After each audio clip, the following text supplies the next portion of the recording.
As melhores histórias de terror e nonsense. Se acomode e venha comigo.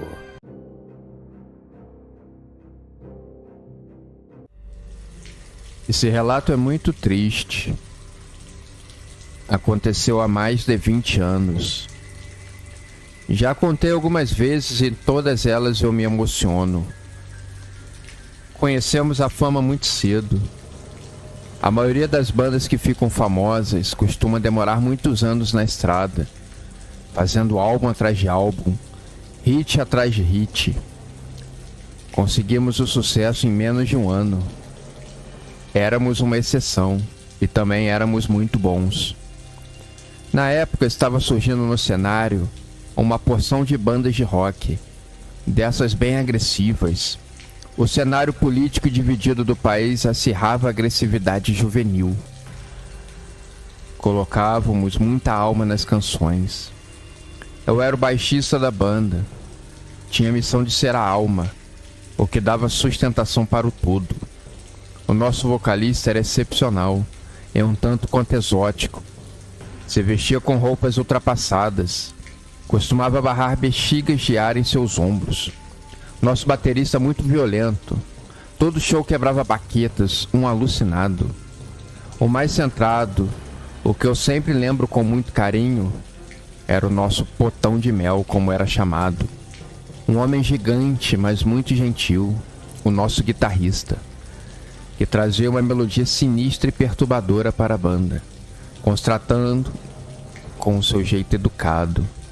Ele é o homem dessa nossa história. Mas aqui, nesse momento, relato, eu preciso contar uma coisa sinistra. Eu fiz um pacto com o diabo. Sim, não tenho vergonha de falar isso.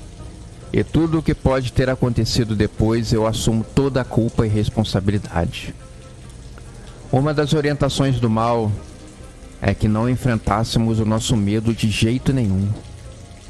A fobia que a gente tivesse teria que ser deixada de lado. Nada desse lado motivacional de enfrente o seu medo, você vai vencer. Entre outros papos de coach, a gente está vetado a isso. Quando contei aos meus companheiros sobre o pacto, eles estranharam, mas deixaram para lá. Nunca mais comentaram sobre o assunto. Deviam estar achando que eu tivesse ficado louco ou algo assim. Tudo bem. Era a opinião deles e eu sempre as respeitei. Com o sucesso imediato do nosso primeiro álbum, vieram as turnês, sexo, drogas e rock and roll, como dizia o ditado. Era muita loucura aquela vida. O nosso vocalista casou em uma viagem pelo país. Conheceu uma menina que se dizia fã da banda. Poucas semanas depois já estavam casados. Ela dormia conosco nas viagens. Nos ajudava a vestir, ajudava a montar a setlist. Apesar de muito louca e adorar drogas, era muito inteligente e tinha uma ótima visão de marketing. Depois de alguns anos já tínhamos nosso próprio ônibus. Um dia, decidimos alugar um avião para facilitar as viagens. O nosso guitarrista surtou. Dizia que morria de medo de avião. Nunca tinha andado em um e nunca andaria. Tivemos que repensar nossa turnê inteira. A gente ia no avião, ele ia de ônibus ou carro. Costumava demorar algumas horas a mais que a gente. Enquanto descansávamos, ele vinha na estrada. Sempre chegava perto da hora do show, e cansado. Mas para ele era ótimo assim. Melhor do que subir um monte de sucata. Era contra a ordem natural da física, ele dizia. Conhecíamos todos os programas da televisão. Éramos muito populares. Depois de muita intensidade, tivemos que dar um tempo. Cada um de nós agora estava casado. Eu tinha uma filha pequena, quase andando já. O nosso vocalista também já estava com um bebê. E tinha um outro vindo a caminho. O baterista era solteiro. Curtia a vida loucamente. Nosso guitarrista tinha uma namorada, mas nada ainda de casar ou crianças. Depois de um tempo grande, o nosso dinheiro foi acabando e decidimos nos reunir e gravar um novo álbum. Seria o nosso quarto da carreira. Trouxemos novas ideias, uma nova sonoridade. Amadurecemos como pessoas. Quando a nossa turnê de divulgação do novo álbum começou, o guitarrista veio até a mim uma noite e disse: "Amanhã eu acho que eu vou andar de avião." O piloto me convidou. Nesses anos de hiato da banda, ele tinha feito um tratamento com um psicanalista. Estava mais confiante e sabia que o avião era o meio de transporte mais seguro que existia. Ele estudou bastante para chegar a ficar seguro de andar, e eu o encorajava a todo momento. Mas confesso que nesse dia eu tinha longe da minha memória o pacto que eu havia feito e a recomendação específica de nunca enfrentar o medo. Isso valia para ele também. Eu havia simplesmente me esquecido. Havia passado bastantes anos. Era algo que eu preferia manter escondido em algum canto do meu cérebro. Assim que o show terminou, conversávamos no nosso trailer. O piloto fazia manobras por cima das nossas cabeças. Eu assistia tudo muito animado pela janela. Quando ele pousou, foi até o guitarrista e perguntou se ele estava animado para voar no dia seguinte. Ele hesitou um pouco em responder, mas disse que sim. Eu dei um tapa em seu ombro, mostrando um apoio emocional. Estávamos mais velhos. Era uma maratona para ele acompanhar a turnê vindo de ônibus, seria muito cansativo. E chegou o grande dia. O guitarrista fez o sinal da cruz antes de subir no avião. Eu senti que ele estava morrendo de medo. Ele deu uma olhada sinistra para trás, como que pedindo que eu evitasse que ele fosse. Eu lembro de ter visto uma angústia nele, como se ele estivesse pressentindo algum perigo. E esse perigo eu poderia ter evitado. Claro que no dia eu não sabia disso. O avião decolou com o guitarrista e a nossa técnica de iluminação. Ela foi para dar suporte ao nosso guitarrista, caso ele passasse mal ou simplesmente entrasse em pânico. Seria um voo rápido de poucos minutos, só para ele sentir e ver como era uma coisa muito simples. Olhávamos de dentro do trailer o avião indo embora. Ele retornaria muito em breve, mas o que vi não parecia normal. Uma sombra gigante voava ao lado do avião. Eu sentia a presença do mal ali naquele lugar, naquela hora. Eu escutei um sussurro me arrepiando os cabelos. "O que foi que eu disse?" E começou a sair uma fumaça da asa do avião. Aos poucos, ela foi aumentando, até que o avião despencou do alto, se espatifando no chão. Estávamos em choque. Depois daquele dia, a nossa banda nunca mais tocou junta. Foi uma desesperança só. Um elo havia sido quebrado.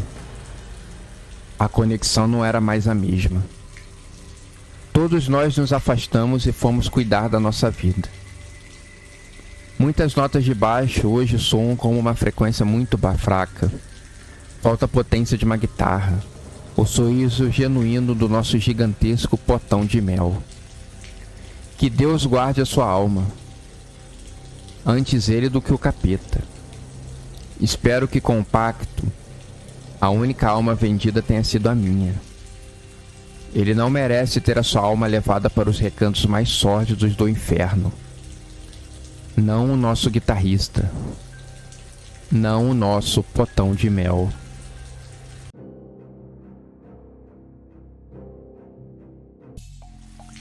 A equipe de solo corria para cumprir suas tarefas. enquanto os pilotos ajustavam seus controles e os comissários de bordo se preparavam para o voo. No entanto, um pressentimento pairava sobre o aeroporto, como se o próprio ar estivesse impregnado de uma energia sinistra. Uma falha técnica começou a emergir. Os motores rugiram com uma violência incomum, fazendo com que os pilotos lutassem para manter o controle da aeronave.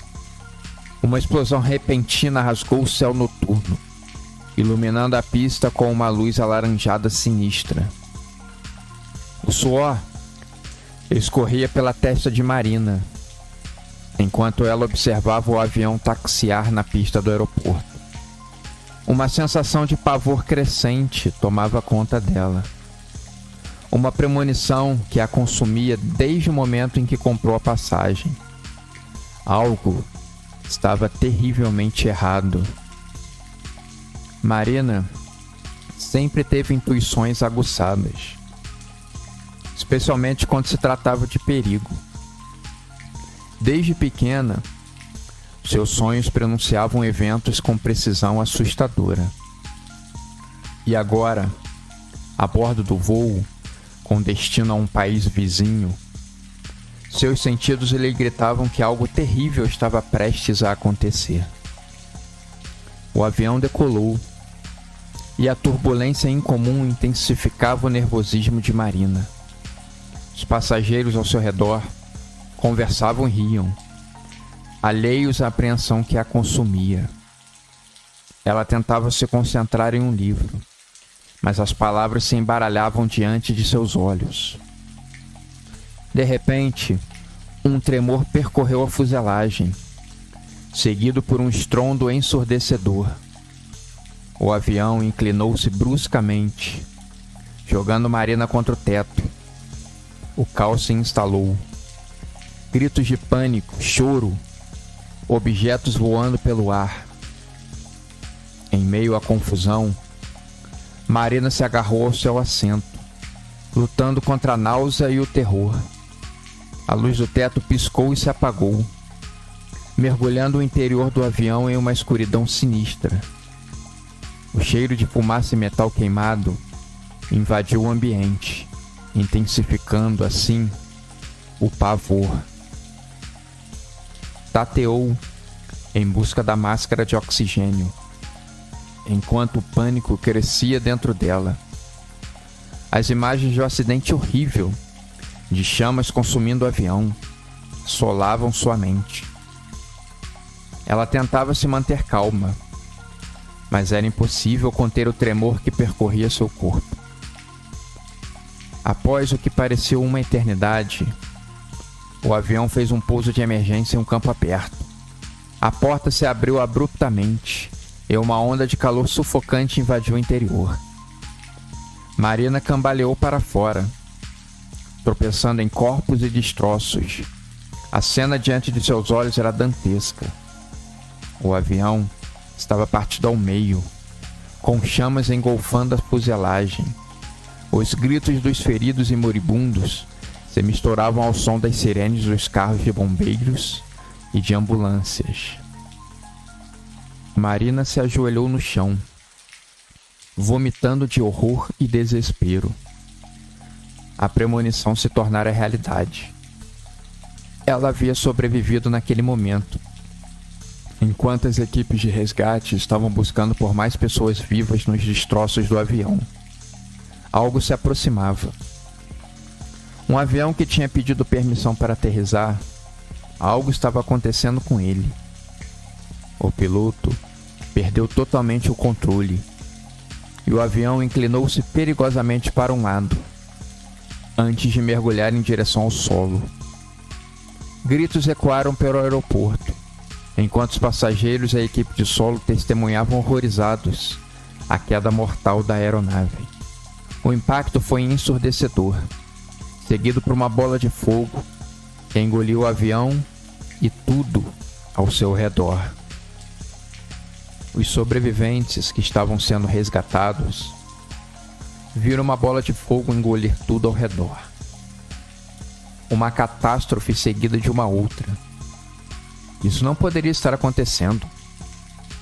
Um acidente de avião era algo raríssimo, que dirá 2 no mesmo dia e no mesmo aeroporto. Marina estava sendo atendida e olhava aquilo tudo alarmada. O destino estava dando indícios de alguma mudança de rumo. O terror que vivenciou no voo a deixou marcada para sempre. A premonição se tornou uma maldição que a acompanharia pelo resto da vida. Nos dias que se seguiram ao acidente, Marina lutou para lidar com o trauma. As imagens do acontecido a assombravam em seus pesadelos, e a culpa por ter sobrevivido, enquanto outras pessoas pereceram, a consumia. Mas ela não se deu por vencida. Havia sobrevivido. Isso queria dizer alguma coisa. Ao longo dos anos, ela consumiu tudo que dizia respeito ao duplo acidente dos aviões. Havia um professor de filosofia que acreditava que um grupo terrorista transportava um artefato maligno e misterioso, que poderia começar uma guerra mundial, levando o governo daquele país à miséria e à destruição. Então, tiveram que derrubar os 2 aviões.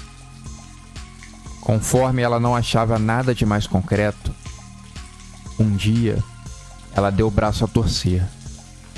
O destino pode ser terrível e aquilo tudo não ter passado de uma horrível coincidência. Marina acredita que é um lembrete de que o terror pode se manifestar de diversas formas, inclusive nos lugares mais seguros e cotidianos. Ela se culpa por não ter agido mais para tentar impedir o pior. Preste atenção aos sinais, aos presságios, às premonições. Às vezes, o futuro nos envia mensagens e cabe a nós decifrá-las e agir sempre para evitar o pior.